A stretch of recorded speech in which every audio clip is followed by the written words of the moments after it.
can I stay in the matrimonial home after separation? Well, there's no legal reason why you both can't stay in the home after you separate. And it is often the case that because of financial reasons, couples do continue to live under the same roof after separation, or until they can financially support themselves, or until their home or other assets are sold. Living together, though, after separation can be difficult. Our advice in these circumstances is that unless your separation relationship is very amicable, it is probably wise to physically separate, with at least one of you establishing a new place of residence.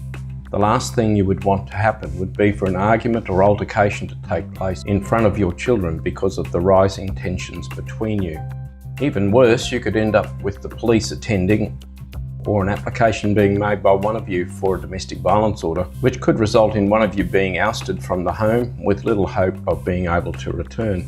This would then make the possibility of an early settlement of parenting and property matters that much more difficult because of the circumstances that have now arisen because you continued to live together in circumstances where it probably wasn't safe to do so.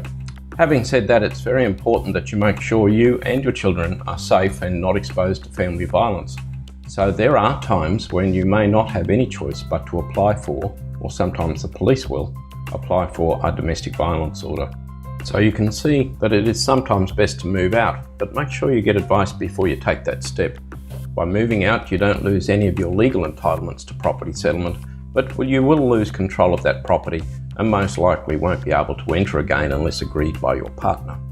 So it's best to get advice first from a family law solicitor, take appropriate steps to secure your finances, and take appropriate steps where necessary for your own protection or the protection of your children. It's best to get advice first from a family law solicitor about your legal rights and obligations.